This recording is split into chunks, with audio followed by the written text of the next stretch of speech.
کہ اس کو نتیجہ یہ ملے گا اولئک یدخلون الجنہ، وہ اللہ کے انعامات والے گھر میں داخل ہوں گے، ولا یظلمون نقیرا، اور ایک تل برابر بھی ان پر ظلم نہیں ہوگا۔ نقیر جو ہے یہ ایک نقطے کو کہا جاتا ہے، اس کے علماء نے فرمایا ہے کہ یہ کھجور جب کھاتے ہیں، کھجور کی گٹھلی جب نکالی جاتی ہے تو گٹھلی کی دو سمتیں ہوتی ہیں، ایک طرف ہلکا سا چیر سا ہوتا ہے اور اس کے بالکل بیک سائڈ پہ جب غور کریں تو باریک سا نقطہ سا ہوتا ہے، تو ہلکا سا گڑا سا باریک سا نقطہ سا، اور اس کو نقیر کہا جاتا ہے۔ تو اللہ تعالیٰ اتنا بھی کسی پر ظلم نہیں فرماتا، جو ایمان کی حالت میں نیک عمل کرے گا اس کو ہی اللہ تعالیٰ اپنے انعامات والے گھر میں جگہ عطا فرمائے گا۔ اللہ تعالیٰ اپنے مقدس بندوں کے صدقے ہمیں دین اسلام کے مطابق زندگی گزارنے کی توفیق عطا فرمائے۔ تو ایمان ہی ہے جو انسان کو دنیا میں بھی فائدہ دیتا ہے اور انشاءاللہ العزیز آخرت میں بھی فائدہ دے گا۔ یہ ایمان کے بغیر کوئی کھاتا نہیں ہے، کوئی کام نہیں ہے، اور ایمان کیسی عظیم چیز ہے۔ علامہ اقبال رحمۃ اللہ تعالی علیہ انہوں نے کہا تھا کہ ایمان اگر گویم مسلمانم بہلردم، اگر گویم مسلمانم بہلردم کہ دانا مشکلات لا الہ الا اللہ، کہتے ہیں کہ اگر میں کہوں کہ میں مسلمان ہوں تو کانپ جاتا ہوں، کیونکہ جانتا ہوں کہ لا الہ الا اللہ یہ کتنی عظیم چیز ہے۔ فرق یہ ہے کہ ہم مسلمان کے گھر پیدا ہوئے تو اذان کان میں آ گئی، تو ماحول میں دیکھا کہ ہمارے بڑے نماز پڑھ رہے ہیں، ٹھیک ہے ہم بھی نمازی ہیں، مسلمان کے گھر پیدا ہو گئے، بس یہی باتیں رہ گئیں۔ اور ایمان کی جو اصل لذت اور چاشنی ہے وہ کن لوگوں کو میسر آتی تھی؟ وہ کن کو آتی تھی؟ کہ جن کے ماحول میں ہر طرف کفر چھایا ہوا ہے، ہر طرف کفر چھایا ہوا ہے، اور ان کو بڑی مشقتوں کے ساتھ اسلام قبول کرنے کا موقع ملتا ہے، تو وہ اسلام قبول کر کے سیدنا بلال حبشی رضی اللہ تعالیٰ عنہ جیسی ہستیاں جنہوں نے ہر طرف سے کفر کے ماحول میں گرتے ہوئے، بچتے ہوئے، بھاگتے ہوئے، نکلتے ہوئے آ کے انہوں نے کلمہ پڑھا، رسول اللہ کا دیدار کیا، اور ایمان کی چاشنی اتنی دل میں گھر کر گئی کہ اب کافر مار بھی رہے ہیں، پتھر مارے جا رہے ہیں، وزن رکھے جا رہے ہیں، کسی صورت بھی وہ کلمہ چھوڑنے کو تیار نہیں ہیں۔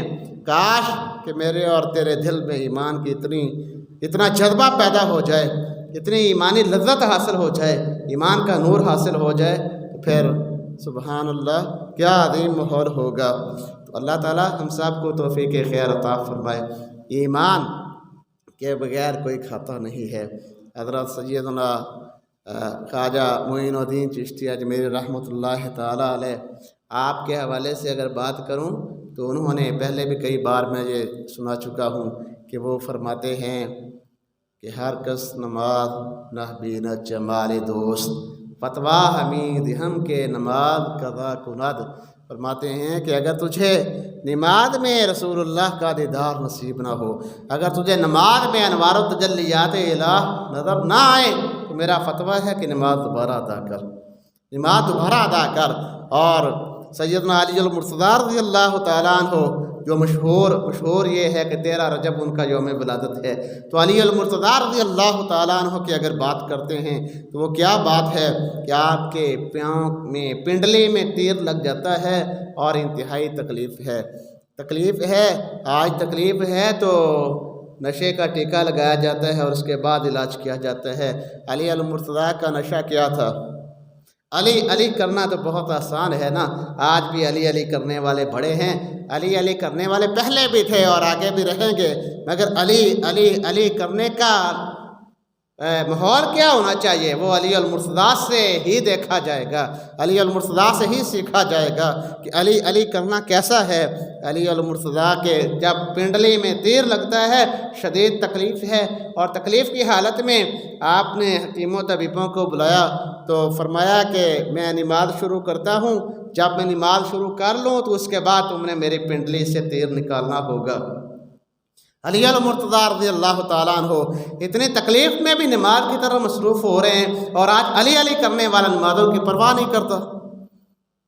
قطع نظر اس سے کہ کوئی اپنے آپ کو شیعہ کہتا ہے یا دیوبندی کہتا ہے یا وہابی کہتا ہے یا بریلوی کہتا ہے، علی علی تو سارے ہی کرتے پھرتے ہیں، مگر کیا یہ بھی دیکھا کہ علی المرتضیٰ نے سبق کیا دیا ہے؟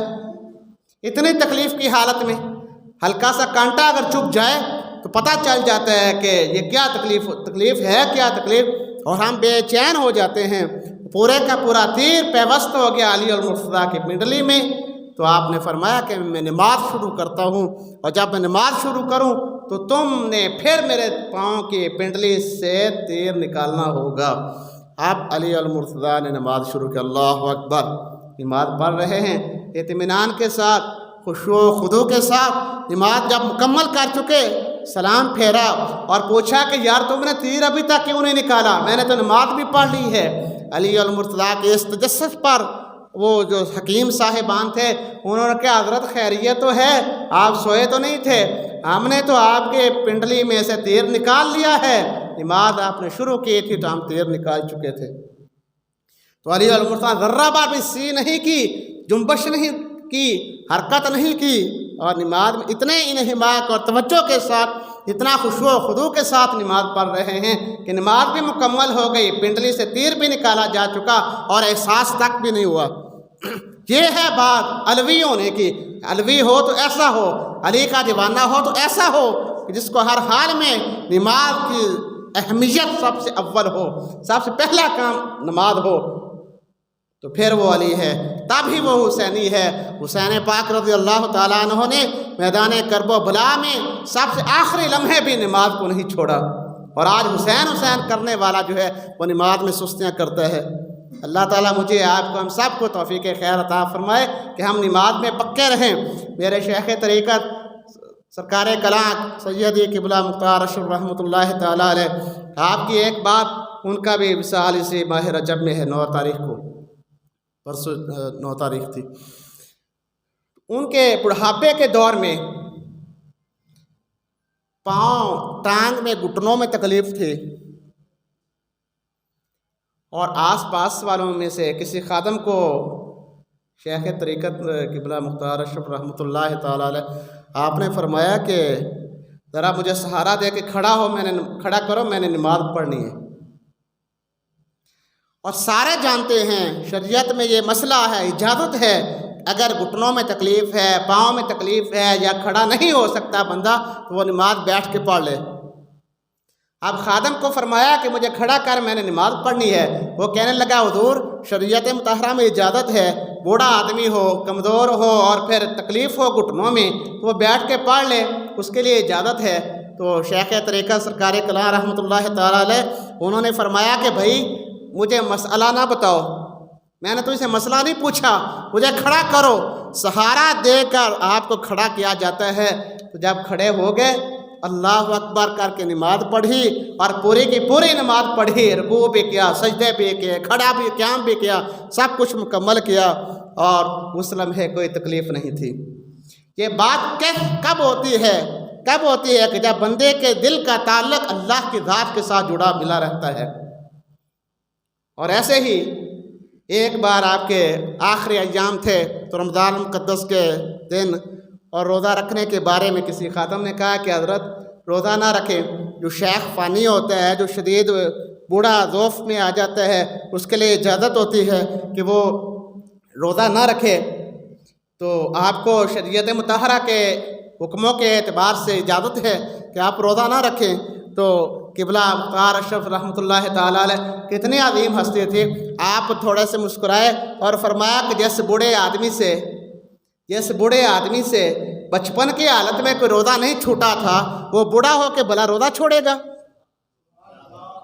یہ بات استقبال رمضان کے حوالے سے بھی آپ کے گوش گزار کر رمضان نے چاہا تو قریب چل کے پھر یہ بات سناؤں گا کہ آج ہٹے کٹے ہو کے جوان ہو کے کہتے ہیں جی ہم کو شوگر ہے، جی ہم کو وہ ہے، جی ہم کو یہ ہے، جی ہم روزہ نہیں رکھ سکتے، پیاس لگتی ہے، ہم نے کام کرنا ہوتا ہے، محنت کرنی ہوتی ہے، وہ کرنا ہے اور یہ کرنا ہے۔ جو وہ بندے تھے جو سب سے زیادہ کام کرتے تھے، کیا ان کو کوئی کام نہیں تھا؟ اس لیے ہم سب کو چاہیے کہ ہم رمضان مقدس جو قریب آ رہا ہے انشاءاللہ العزیز، اللہ توفیق دے گا تو انشاءاللہ روزے رکھیں گے ہم، اور یہ مکمل طور مصمم ارادہ ہونا چاہیے، پکا ارادہ ہونا چاہیے کہ روزہ ہے، نماز ہے، حج ہے یا زکوٰۃ ہے، تلاوت قرآن ہے، اللہ رب قدوس کے احکامات پہ انشاءاللہ العزیز ہم مکمل عمل کریں گے۔ اللہ تعالی ہم سب کو توفیق خیر عطا فرمائے۔ کہ یہی چیزیں ہوتی ہیں جو انسان کی کامیابی کا راز ہوتے ہیں۔ انسان کی کامیابی کا جو راز ہے وہ یہی چیزیں ہوتے ہیں کہ ایمان بھی پکا ہے، اور پکے ایمان کی علامت یہی ہے کہ وہ اللہ کے احکامات پہ عمل کرتا ہے، اللہ کے احکامات پہ عمل کرتا ہے۔ اور یہ بات تہیہ کریں کہ انشاءاللہ العزیز ہم علوی ہیں، لیکن علوی وہ علوی نہیں ہے کہ جو نمازوں کے بغیر علوی ہیں۔ ہم علی علی کرتے ہیں، کریں گے انشاءاللہ العزیز، آخری دم تک علی علی کریں گے، لیکن اس انداز سے کریں گے جس طرح علی المرتضیٰ نے زندگی گزاری تھی۔ حسین کریں گے انشاءاللہ العزیز آخری دم تک، لیکن کیسے حسینی بنے؟ جیسے حسین پاک نے میدان کربلا میں کر کے دکھایا تھا۔ یہ نہیں ہے کہ ہم نام تو لیں کہ ہم علوی ہیں، ہم حسینی ہیں، ہم محمدی ہیں، ہم اللہ اور اس کے رسول کے، مگر پھر ہم اس کی تعلیمات سے غافل ہوں۔ یہ کاہے کی انصاف کی بات ہے؟ جس سے محبت ہوتی ہے اس کے اداؤں کو اپنانے میں ہی محبت تام ہوتی ہے۔ محبت کی تکمیل تب ہوتی ہے جب محبوب کے اداؤں پر عمل کیا جائے، محبوب کے فرمانات پہ عمل کیا جائے۔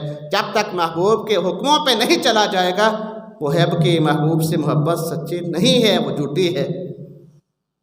ہم کو رسول اللہ صلی اللہ علیہ وسلم سے محبت، اللہ یہ محبت سلامت رکھے، مگر اس محبت کا یہ تقاضا ہے کہ ہم رسول اللہ کے حکموں پہ عمل کریں۔ علی المرتضیٰ سے محبت ہے تو اس محبت کا یہ تقاضا ہے کہ ہم علی المرتضیٰ کے طریقوں پہ چلنے کی کوشش کریں۔ اور علی المرتضیٰ رضی اللہ تعالیٰ عنہ، آپ کے حوالے سے سید عالم صلی اللہ علیہ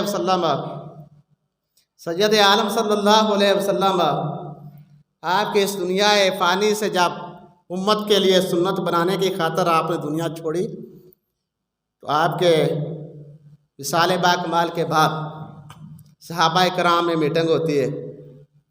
صحابہ میں میٹنگ ہوئی کہ آپ رسول اللہ کی جانشینی کس کے حوالے ہے، حضور کا خلیفہ کون ہے۔ اب اس میٹنگ کے دوران کافی سارے صحابہ کرام موجود تھے، اور بالآخر ایک صاحب کھڑے ہوتے ہیں، انہوں نے کہا کہ رسول اللہ کے خلیفہ ابو بکر صدیق ہوں۔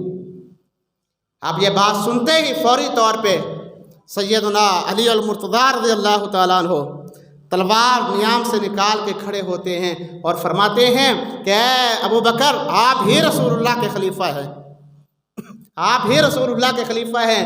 اور ساتھ میں علی المرتضیٰ فرماتے ہیں کہ اگر کسی نے ابو بکر کے خلافت کے حوالے سے انکار کیا تو اسی تلوار کے ساتھ اس کی گردن کو اڑا دوں گا۔ علوی بنے ایسے بنے، یہ نہیں ہے کہ سنیت کا لیبل لگا کے کہیں کہ خلیفہ بلا فصل جو ہے وہ ابو بکر نہیں تھے اور علی المرتضیٰ تھے۔ علی المرتضیٰ ہی جب ابو بکر صدیق کو خلیفہ اول بلا فصل مان رہے ہیں تو پھر آج کے سنیت کا لبادہ اوڑھ کے بک بک کرنے والے کو کہے کی تکلیف ہے؟ اللہ تعالیٰ ہدایت عطا فرمائے۔ اور حضرت محمد بن اسماعیل بخاری رحمۃ اللہ تعالیٰ علیہ کے استاد حضرت محدث عبد الرزاق رحمۃ اللہ تعالیٰ علیہ، اب امام بخاری کے استاد کی بات ہے، کوئی نکے موٹے مولوی کی بات نہیں ہے۔